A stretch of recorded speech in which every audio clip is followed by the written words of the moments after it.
이제 하나님 말씀을 함께 받들어 읽도록 하겠습니다. 오늘 우리에게 주신 말씀은 다니엘서 5장 1절에서 12절까지의 말씀입니다. 다 찾으신 줄 알고 함께 하나님 말씀 받들어 읽도록 하겠습니다. 벨사살 왕이 그의 귀족 1000명을 위하여 큰 잔치를 베풀고 그 1000명 앞에서 술을 마시니라. 벨사살이 술을 마실 때에 명하여 그의 부친 느부갓네살이 예루살렘 성전에서 탈취하여 온 금 은그릇을 가져오라고 명하였으니 이는 왕과 귀족들과 왕후들과 후궁들이 다 그것으로 마시려 함이었더라. 이에 예루살렘 하나님의 전 성소 중에서 탈취하여 온 금 그릇을 가져오매 왕이 그 귀족들과 왕후들과 후궁들과 더불어 그것으로 마시더라. 그들이 술을 마시고는 그 금, 은, 구리, 쇠, 나무, 돌로 만든 신들을 찬양하니라.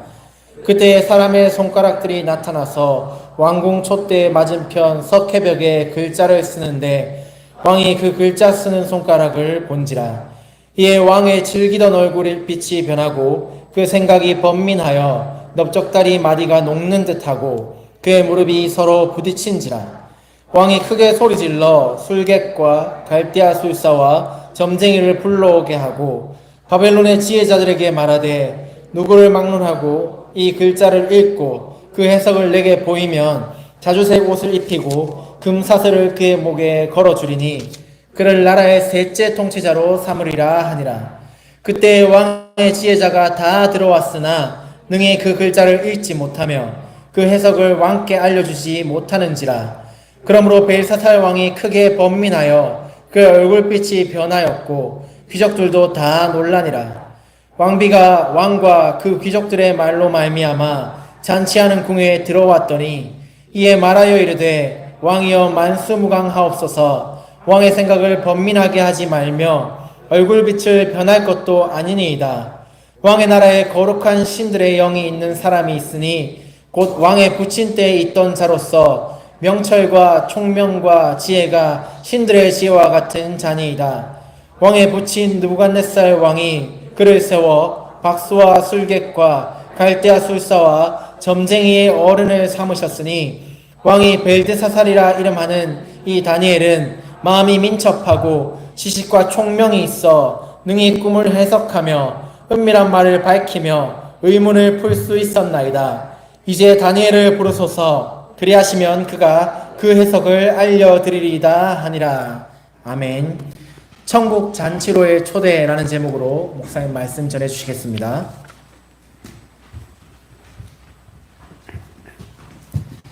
할렐루야. 하나님의 말씀을 아멘과 순종으로 받으시기를 바랍니다. 고난주간 부활주일 주간에 십자가와 부활을 한 달 정도 생각해 본 것 같습니다. 이제 그 이전에 보았던 다니엘서 말씀으로 다시 돌아갑니다. 다니엘서 1장에서 4장의 내용은 바벨론 왕이었던 느부갓네살 왕 때에 다니엘과 그 세 친구들이 어떻게 신앙을 지켰는가 하는 말씀이었습니다. 오늘 5장에는 나라는 그대로 바벨론인데 왕이 바뀌었습니다. 벨사살 왕이 통치하던 시대인데 1절에 보시면 큰 잔치를 배설합니다. 왕과 왕후들과 귀족 1000명이 참석하는 큰 잔치였습니다.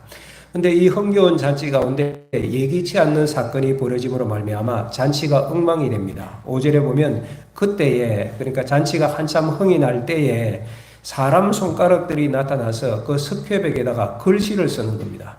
사람이 아니고 사람 손가락만 나타나서 벽에 글씨를 쓴다. 그러니까 어떻게 되겠습니까? 모두가 놀라고 잔치의 흥이 다 깨어져 버린 것입니다. 잔치가 엉망진창 되었을 것입니다.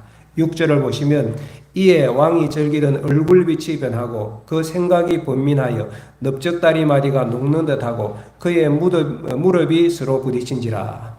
우리도 깜짝 놀랄 만한 일을 당하게 되면 막 무릎이 벌벌 떨리는 지금 그런 형국이 되어진 것입니다. 그럴 수밖에 없는 것이죠. 놀라운 일입니다. 다니엘서의 여러 놀라운 일을 살펴보았지만 오늘 5장의 사건도 아니 그 잔치 자리에 석회벽에 어떻게 손가락이 나타나서 무슨 글씨를 쓴다는 것이야. 참 신기한 일이고 놀라운 일인데 누가 이 일을 행하는 것입니까? 하나님께서 하신 것이지요. 하나님께서 지금 벨사살의 잔치를 엎으시고 계시는 것입니다. 왜냐하면 잔치보다 더 중요한 자리가 있기 때문입니다. 하나님 앞으로 나오는 것입니다. 오늘 이 땅의 사람들은 하나님 앞에 서는 것보다 세상 잔치를 즐거워합니다. 하나님 앞보다 넷플릭스나 유튜브를 더 즐거워합니다. 게임을 하는 친구들도 많이 있고 운동이나 여행을 하나님 앞에 서는 것보다 더 즐거워하는 사람들이 있습니다. 잔치에 빠진 인생들 가운데 또 심지어 술에 빠진 사람도 있어요. 오늘 본문에 벨사살 왕도 그러하였습니다. 1000명 앞에서 술을 마시고 있는 것입니다. 왜 이렇게 술을 마시는 것입니까? 생텍쥐베리의 어린 왕자에 보면 어린 왕자가 술꾼을 만난 장면이 나와요. 어린 왕자가 물어봅니다. 왜 술을 드세요? 하니 잊어버리려고. 아니 뭘 잊어버리려고요? 부끄러움을 잊어버리려고 합니다. 뭐가 그래 부끄러우세요? 물어보니 내가 술꾼이라는 것이 부끄럽다고 얘기해요. 이게 무슨 말입니까? 왔다 갔다. 그냥 술 취한 거예요. 술 취한 인생의 모습이지요. 여러분, 술이 주는 유익도 있을 것입니다. 존재하는 것은 이유가 있으니 말입니다. 그러나 우리는 술보다 하나님 앞에 서는 인생이 되시기를 축복합니다. 지금 벨사살 왕이 잔치할 상황이 아니에요. 바벨론 성이 메데파사 연합군에 의하여서 포위되어 있는데 장장 2년 동안 포위되어서 곧 그 성이 무너집니다. 역사적으로 보면 이 사건 그날 밤이 지나면 바벨론이 멸망하게 되어지는 바로 그 전날 밤이었습니다. 그런데도 불구하고 왜 벨사살은 이렇게 큰 잔치를 베풀었을까? 성경에 나오지 않지만은 추정해보면 이럴 수 있을 것 같아요. 첫째는 현실 회피일 수 있을 것 같아요. 이렇게 노력했는데 이제는 안 된다. 2년 동안 견뎌왔는데 저 페르시아 제국의 군대를 더 이상 당할 수 없겠구나. 망했다. 그냥 오늘 밤에 마시다가 죽자. 현실 도피 같은 성격으로 잔치를 하지 않았을까 생각할 수 있습니다. 두 번째는 반대의 이유도 있을 수 있을 것입니다. 그것이 아니라면 교만함 내지 아둔함일 수 있습니다. 역사의 기록에 보면 이 바벨론 성이 굉장히 강한 성이에요. 천혜의 요새입니다. 그리고 그 성 안에는 20년 동안 백성들이 먹을 식량이 비축되어 있을 정도로 강대한 성이었다고 합니다. 그래서 너희들이 아무리 우리를 공격해도 우리는 끄떡없다. 그런 교만함 내지 아둔함으로 이 잔치를 배설하였을 수도 있습니다. 어떤 이유인지 정확히 알 수는 없지만은 어쨌든 벨사살 왕은 지금 귀족과 왕후들 1000명을 초청한 그 성대한 잔치를 베풀고 그 잔치에서 오늘 3절에 보면 예루살렘 성전에서 빼앗았던 성전 그릇, 금그릇을 가지고 거기에 술을 부어 마십니다. 하나님을 모독한 것이죠. 그러면서 4절에 보면 우상을 찬양하고 있어요. 금, 은, 구리, 새, 나무, 돌로 만든 신들을 찬양하는 이런 불신앙적인 모습을 보이고 있는 것입니다. 사랑하는 여러분, 우리가 인생을 살아다 보면 이해할 수 없는 어려움이나 또 이해할 수 없는 환경 가운데 접할 때도 있습니다. 그때 우리의 자세는 어떠해야 할까요? 회피할 수도 있고 여전한 교만함과 아집과 아둔함 가운데 빠질 수도 있는데 우리 인생들은 어떠한 경우에라도 하나님 앞에 서야 한다는 것을 기억하시기를 축복합니다. 벨사살 왕에게 역사의 교훈도 있어요. 그 선대왕이었던 느부갓네살 왕을 우리가 다니엘 1장에서 4장까지 살펴보았잖아요. 2장에 보면 느부갓네살이 어느 날 이상한 꿈을 꾸었어요. 큰 신상 꿈을 꾸었는데 머리는 순금이고 가슴은 은이고 다리는 노시고 종아리는 쇠였던 이상한 신상을 보았잖아요. 그것을 다니엘이 해석해 주었죠. 왕이시여 이것은 하나님께서 역사의 주인이라는 것을 말씀해 주시는 것입니다. 지금 세계의 역사를 하나님께서 읊어주는 것인데 바벨론 제국이 있을 것이고 이 나라가 멸망한 페르시아 제국, 헬라 제국, 로마 제국이 세워지고 또 쇠퇴하고 이렇게 하나님께서 나라와 왕들을 주관하시니 하나님이 역사의 주인이시라면을 알라는 것입니다. 다니엘이 해석해 주었잖아요. 느부갓네살이 그 얘기를 듣고 하나님을 찬송하는 게 2장에 나와요. 하나님이 참 신이로다 모든 왕의 주제이시로다 하며 이방의 왕이었던 느부갓네살이 하나님을 찬송합니다. 그런데 3장에서 느부갓네살이 또 교만하여 두라 평지에 큰 신상을 만들고 거기에 온 백성이 절하라 하잖아요. 그때 다니엘의 친구였던 사드락, 메삭, 아베노고는 우리는 하나님 외의 우상에게 경배할 수 없습니다. 그렇게 신앙을 지키다가 풀무불에 던져졌어요. 다 불타 죽을 줄 알았는데 하나님께서 보호하셔서 머리털 하나도 살갗 하나도 상하지 않고 구원을 받았잖아요. 전능하신 하나님이시죠. 이 하나님을 바라보면서 느부갓네살이 사드락과 메삭과 아베느고의 하나님을 찬송할지어다, 이같이 사람을 구원할 신이 없도다 하며 3장에 하나님을 찬송했어요. 4장에 가보면 느부갓네살이 또 교만하여서 왕의 자리에서 짐승의 자리를 짐승처럼 낮아진 사건이 있습니다. 7대를 지난 다음에 회복이 되었을 때 느부갓네살이 다시 천지 만물의 주인이시요 온 세상의 왕이신 하나님을 찬양하고 경배하고 감사하는 내용이 4장에 나와요. 이것이 선대 왕에게 있었던 일인데 그 후대 왕이었던 벨사살이 전혀 몰랐을까요? 들었지요. 알았을 것입니다. 그럼에도 역사의 교훈을 잊어버리고 지금 하나님을 조롱하고 술잔치를 벌이고 있지 않습니까? 타락한 인생의 모습입니다. 결국 그 잔치 중에 손가락이 나타나서 벽에 글자를 쓰는 희한한 일들이 일어났고, 바벨론의 지혜자들을 다 불러서 그 글자를 읽고 해석해보라 할 때 누구도 해석할 수 없었어요. 결국은 6절에 본 것처럼 왕과 거기에 있던 모든 신하들이 얼굴이 똥색이 되고 다리는 부들부들 떨리고 깊은 번민 가운데 빠지게 되었습니다. 사랑하는 여러분, 1000명 앞에서 술 마시고 떵떵거리면 어떻습니까? 잘나 보이겠죠. 오늘 이 땅의 대부분의 사람들이 이런 세상 잔치를 원합니다. 과시하고 거기에서 즐기고. 그런데 그 세상 잔치 자리보다 더 귀한 자리가 있습니다. 그래서 여러분, 사람 앞에 서는 것, 세상 잔치 앞에 서는 것보다 하나님 앞으로 나와야 합니다. 느부갓네살 왕, 이방의 왕이었던, 바벨론의 왕이었던 느부갓네살도 고백하였던 그 하나님 말입니다. 역사를 주관하시고 다스리시는 하나님, 바벨론, 페르시아, 헬라, 로마까지 하나님께서 세우시고 폐하시기도 하시는 온 세상의 주인 되시는 하나님, 산과 바다를 다스리시고 불과 땅과 모든 것을 만드시고 운영하시는 전능하신 하나님 말입니다. 그 하나님이 자기 백성들을 사랑하셔서 다니엘을 보호하시고 사드락 메삭 아베느고를 보호하시고 우리를 보호하시는 그 하나님 말입니다. 그 하나님 앞으로 나오는 주의 백성들이 되시기를 축복합니다. 그 시간이 예배의 시간입니다. 하나님 만나는 자리가 예배의 자리입니다. 사랑하는 여러분, 세상 잔치 자리도 괜찮지만은 우리는 세상 잔치 자리에 취할 것이 아니라 천국 잔치 자리로 나와야 할 것입니다. 그것이 예배입니다. 이 땅에서 가장 귀한 자리, 시간이지요. 물론 내가 이 땅을 살아가면서 칭송받는 것도 꽤 괜찮은 일입니다. 할 만한 일입니다. 그런데 더 괜찮은 것이 있습니다. 내가 나를 자랑하고 칭찬받는 것이 아니라 내가 이 땅을 살아가면서 나의 온 마음을 다하여 찬송하고 신뢰하고 만날 수 있는 그분을 만나는 행복 말입니다. 그분을 모시는 기쁨 말입니다. 나 외에 나와 영원히 함께 하실 그분, 내 생애를 책임질 수 있는 전능하신 그분, 그분을 모시는 행복, 그분 앞에 나와 기도하고 찬송하고 예배드리는 그 기쁨, 인생 최고의 행복입니다. 오늘 이 자리에 오신 모든 분들은 영원토록 하나님 만나는 예배자 되시기를 축복합니다. 축복합니다. 여러분 정신 똑바로 차리고 마음 다하여 예배드리면 예배 때 하나님을 꼭 만날 수 있습니다. 하나님이 반드시 우리에게 말씀하세요.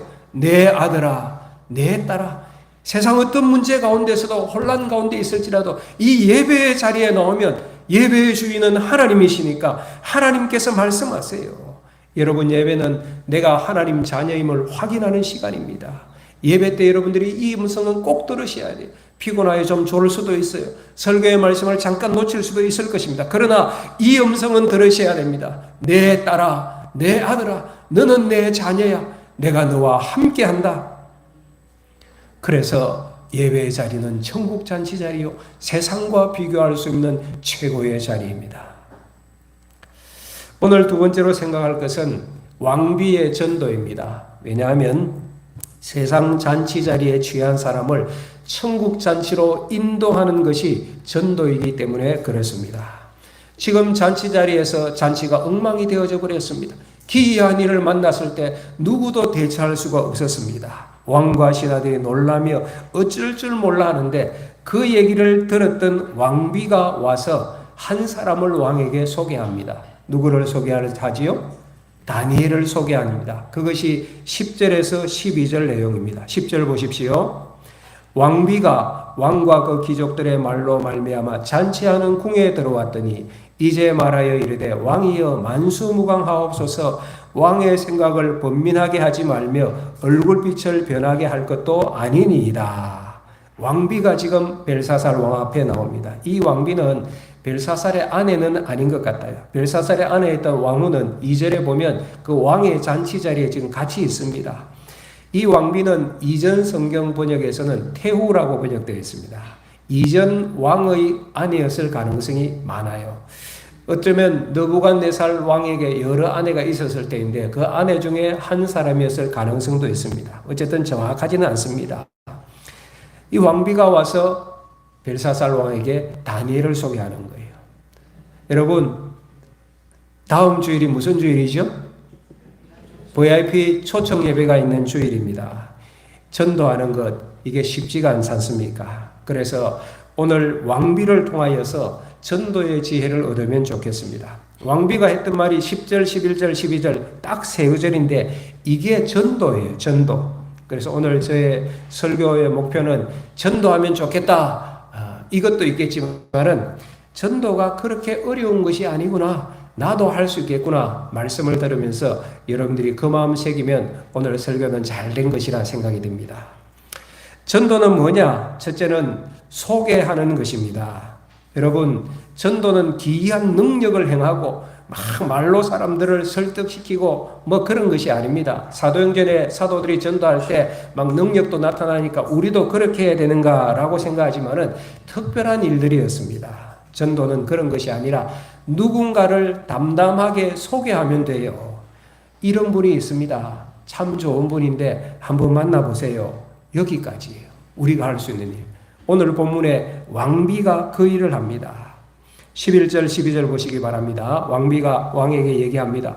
왕의 나라에 거룩한 신들의 영이 있는 사람이 있으니 곧 왕의 부친 때에 있었던 자로서 명철과 총명과 지혜가 신들의 지혜와 같은 자니이다. 왕의 부친 느부갓네살 왕이 그를 세워 박수와 술객과 갈대아 술사와 점쟁이의 어른으로 삼으셨더니 왕이 벨드사살이라 이름하는 이 다니엘은 마음이 민첩하고 지식과 총명이 있어 능히 꿈을 해석하며 은밀한 말을 밝히며 의문을 풀 수 있었나이다.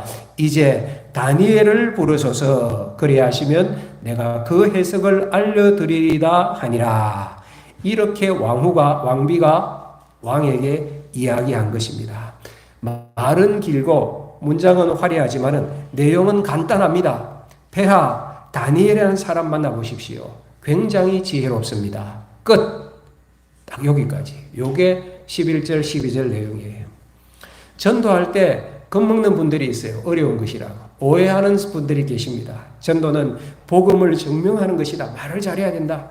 또 철학적으로 신학적으로 사람을 설득하여 그 사람을 변화시키는 것이다. 여러분 그렇게 생각하지 마십시오. 짧은 시간에 우리가 할 수 있는 일이 아닙니다. 그리고 사람은 토론으로 변화되지 않습니다.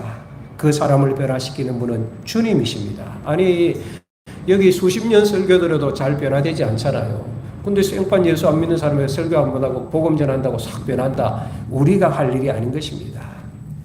전도는 뭐냐? 담담하게 예수님을 소개하시면 되는 거예요. 만나고 안 만나고는 그 사람이 결정할 것이고 변화시키는 일은 주님께서 하실 일이고 그래서 어떻게 보면 신학자들이 전도를 잘 못해요. 우리 목회자들도 전도를 잘 못해요. 이거 자꾸 신학적으로 논리적으로 이렇게 막 접근하려고 하면 오히려 상대방이 마음을 닫습니다. 가만히 보니 전도는요 교회 할머니들이 잘하세요. 이분들이 성경을 많이 아시는 것도 아닌데 그냥 하시더라고요. 그냥 툭 던져요. 그냥 이렇게 해요. 예수님 참 좋아. 한번 와봐. 교회 한번 와봐. 이렇게 말씀하시더라고요. 설명도 없어요. 그런데 그것이 능력이 있는 거예요. 우리 교회 초등부 학생들도 전도잔치도 하고 또 친구를 인도하는 친구들도 있고 한데 우리 아이들이 뭘 신학적으로 예수님을 증거하겠습니까? 그냥 친구들에게 신표께 참 좋아. 나하고 교회 한번 갈까? 뭐 이러면 따라와서 그 가운데 택한 자들은 예수 믿게 되어지는 거예요. 아이고 목사님 그런다고 그 사람이 예수님 믿을까요? 그건 우리 생각입니다. 주님의 생각은 다릅니다. 고린도전서 1장 21절에 사도 바울이 이렇게 말씀합니다. 하나님의 지혜에 있어서는 이 세상이 자기의 지혜로 하나님을 알지 못하므로 하나님께서 전도에 미련한 것으로 믿는 자들을 구원하시기를 기뻐하셨도다. 할렐루야. 어떻게 하신대요? 전도에 미련해 보이는 그것을 통하여서도 하나님께서 택한 자는 구원하신대요. 주님은 미련해 보이는 우리 전도를 통하여 구원하기를 기뻐하시는 분이십니다. 오늘 이 예배 참여하신 분들 이 귀한 일들을 시작하시기를 축복합니다. 전도할 때 교회 소개하는 것도 좋다고 했잖아요. 교회 소개하시면 우리 신평교회 참 좋아요. 한마디 던지시면 돼요. 목사 소개하는 것도 괜찮아요. 우리 신평교회 목사님 참 좋아요. 한번 와보세요. 신앙생활 하는 데에서 목사의 비중이 상당히 크지 않습니까? 그래서 그렇게 소개하는 것도 괜찮아요. 이렇게 여러분들이 전도하시면 제가 앞으로 좋은 목사가 될 수 있도록 더 노력하겠습니다. 그렇게 하시면 돼요. 결국 이런 것들이 통로가 되어서 주님을 만나는 거예요. 이 귀한 일을 시작하시기 바랍니다. 이건 할 수 있잖아요. 한번 따라해 봅시다. 예수님 참 좋아요. 교회 한번 와보세요. 두 번째로는 전도는 진솔한 나눔입니다. 전도할 때에 한마디 정도 내 경험이 들어가면 효과적입니다. 예를 들면 저는 예수 믿고 마음이 편안해졌습니다. 오늘 이제 그러신 분이 있잖아요. 예수 믿기 전에는 불안하고 혼란스러웠는데 예수 믿고 난 이후에는 잠도 잘하고 마음이 평안하신 분이 있잖아요. 그 한마디 그냥 내 경험 던지시면 돼요. 어떤 분은 저는 신평교회 다니고 난 이후에 우리 집안이 화목해졌습니다. 내 경험이잖아요. 그 한마디를 할지라도 진심이 담겨 있으면 주님이 역사하시면 이게 힘이 있는 거예요. 제가 지금 드리고 있는 말씀은 전도를 너무 비장하게만 생각하지 말라는 것입니다. 주 예수를 믿어라. 그래야면 너와 내 집이 구원을 얻으리라. 막 빗게 들고 막 이렇게 해야 되고 구호 외치고 막 그렇게 해야만 하는 것으로 생각하지 마십시오. 어떻게 보면 그것은 전도의 언어라기보다는 설교의 언어입니다. 설교의 언어는 좀 비장하잖아요. 약간 톤도 웅변 톤도 있고 논리적 설득력 또 신학적인 향취 이런 것도 설교에는 묻어놔야 하잖아요. 전도는 그럴 수도 있지만 그것보다는 훨씬 더 가볍습니다. 달라요. 예수님 한번 만나보세요. 되게 좋아요. 끝. 이게 전도예요. 여러분이 할 수 있는 일이에요. 우리가 할 수 있는 것은 그 정도예요. 그 나머지 변화시키는 일들은 주님께서 하시는 거예요. 그 미련해 보이는 한마디로 주님은 영혼 구원을 하시거든요. 우리 주변에 교회 이름 가운데 행복한 교회들이 많이 있어요. 아마 의미가 있겠죠. 예수님 만나 행복한 사람들이 모인 교회입니다. 그런 여러 가지 의미들이 담겨 있을 거예요. 저는 이렇게 생각해요. 우리 교회가 부흥되고 발전하고 이런 것도 좋지만 그걸 위해서도 저는 기도하지만은 그것보다는 우리 성도들이 행복하면 좋겠어요. 예수님 만나서 행복한 성도들 되시기를 축복합니다. 신평교회 만나서 행복한 신앙생활하면 좋겠다. 여러분 예수 믿고 어떻게 행복하십니까? 진짜로요? 진심으로? 그게 전도예요. 다른 분 만날 때 그 얘기 하시면 돼요. 저는 예수 믿고 너무 행복해요. 내 경험이잖아요. 당연히 그래야죠. 전도가 뭐냐? 복잡한 것 하지 마십시오. 예수 믿고 누리는 기쁨과 삶의 은혜 한두 문장 하시면 돼요. 조금 전에 말씀드렸듯이 예수 믿고 참 행복합니다. 따라합시다. 한번 해봅시다. 예수 믿고 참 행복합니다. 그거예요. 복잡하게 설명 안 해도 돼요. 왜? 내가 행복한데 내가 행복하다는데 그 설명할 것이 있어요. 여러분 주변에도 나오죠. 빈칸 있죠. 예수 믿고 나는 땡땡땡 합니다. 생각해 보세요. 그거 채워보십시오. 나중에 기록도 해보시고 전도할 때 그거 하시면 돼요. 예수 믿고 반드시 있어요. 이게 있어야지 진짜 예수 믿는 사람이지. 뭐가 있어도 있을 거예요. 예수 믿고 나는 삶의 의미를 깨달았습니다. 예수 믿고 나는 어떤 분은 소화가 잘 됩니다. 예수 믿고 난 이후에 잠이 잘 옵니다. 내가 누리는 행복이잖아요. 나중에 꼭 채워보시길 바랍니다. 사랑방 나눔할 때 채워서 꼭 말씀들을 하세요. 전도는 거창할 필요 없습니다. 거창하면 설교가 됩니다. 설교는 그냥 제가 할게요, 여러분. 그러니까 여러분들은 너무 어렵게 하지 마시고, 전도는 진솔한 내 삶의 한두 말입니다. 교회 속에도 된다고 했잖아요. 그래서 교회 신앙생활을 통하여 내가 누리는 행복이 있잖아요. 내가 신비역교회 사랑방에 갔더니만 찐 가족을 만났습니다. 내 삶의 경험이잖아요. 사랑방을 통해서 행복을 누리는 성도들이 있잖아요. 요즘 세상 가운데 여러 모임이 있지만 내가 세상에서 뭐 50년, 60년 이 사람 저 사람 이 모임 저 모임 다 가봤지만은 그냥 책임과 의무감에 의해서 갔는데 사랑방에 갔더니만 진짜 사랑을 누리고 진짜 가족을 만났어요. 그게 전도가 되는 거예요. 우리 자녀들이 있는 부모 같으면 우리 아이가 신평교회 가고 난 다음에 얼굴이 밝아졌어요. 말문이 튀었어요. 청소년기 되면 말도 안 하잖아요. 근데 이놈이 신평교회 중고등부 가더니만 빵긋빵긋 웃으면서 엄마 아빠 하며 말도 하고 얼굴이 밝아졌어요. 생명의 삶 공부하면서 삶이 달라졌어요. 이것이 전도일 수 있는 것입니다.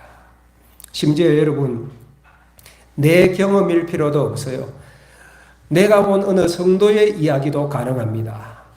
저분은 참 힘들어 하셨는데 교회 나오고 나서 표정이 달라지더라. 그런 분이 우리 교회에 있습니다. 이것도 그럴 수 전도가 돼요.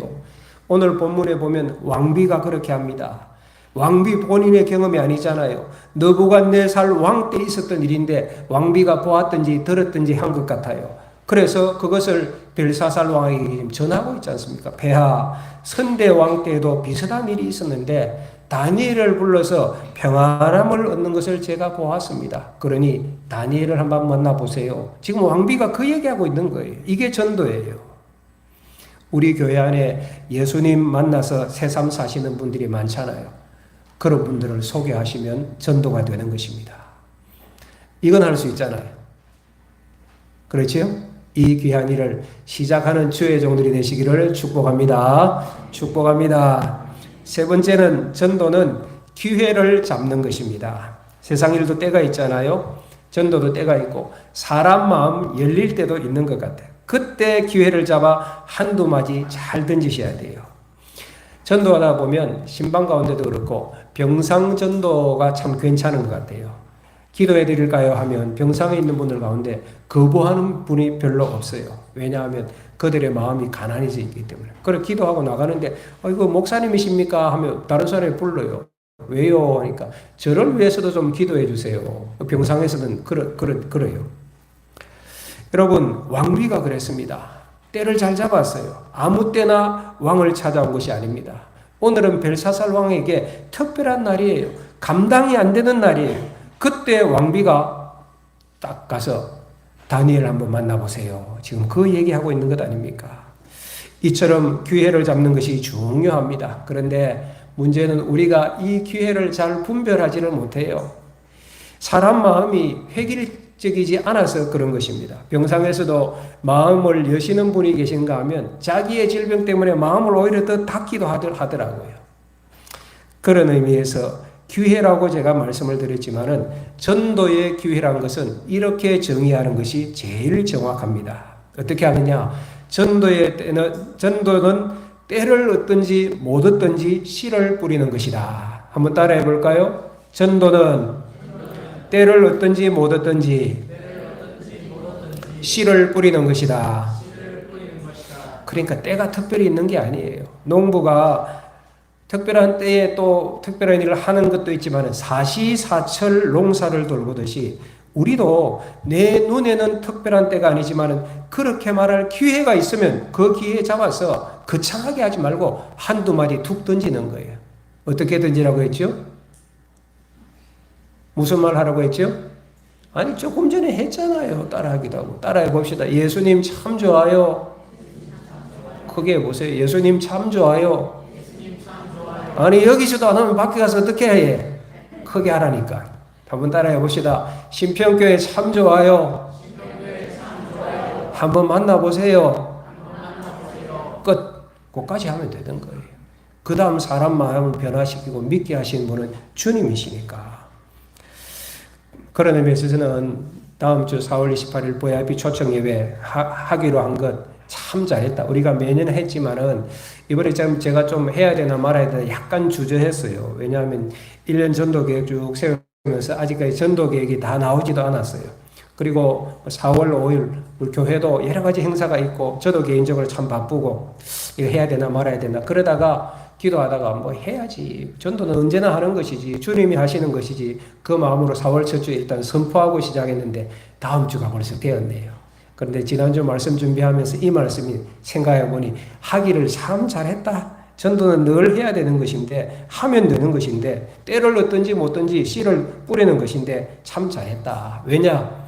여러분 막 D-Day 잡고 막 전도를 이렇게 해야지 너무 심각하게 생각하지 마십시다. 전도는 그냥 하면 되는 것입니다. 그리고 책임은 주님께서 져주신다. 여러분도 마찬가지입니다. 5월달 어버이 주일 있잖아. 우리 부모님들 많이 계시는데 이렇게 하세요. 얘야 이번에 어버이날 선물은 필요 없다. 나하고 교회 한번 가자. 내 소원이다. 신평교회 가면 어버이 주일에 꽃도 주고 선물도 주고 다 한다. 이렇게 말씀하시면 되는 거예요. 컨셉이 어떻습니까? 그래도 나는 선물도 받아야 돼.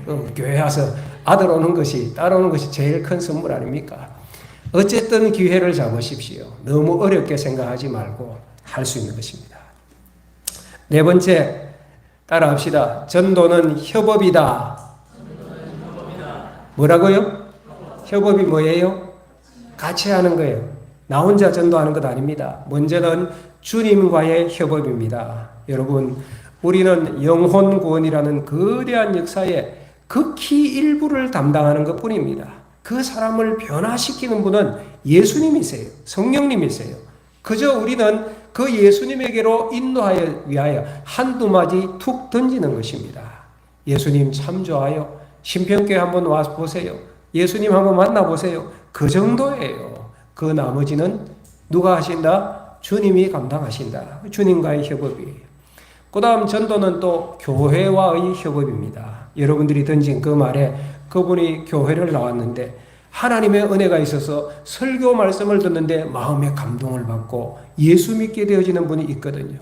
어떤 분은 찬양 가운데 노래도 잘 모르지만 그 가사가 마음을 이렇게 막 찌르는 것 같아요. 그 마음에 새겨지고 찬양의 은혜가 돼서 내가 교회 좀 더 와봐야 되겠다. 그러면서 교회 출석을 작정하신 분도 계시잖아요. 어떤 분은 사랑방에 갔는데 야 진짜 세상에 이런 모임도 있구나.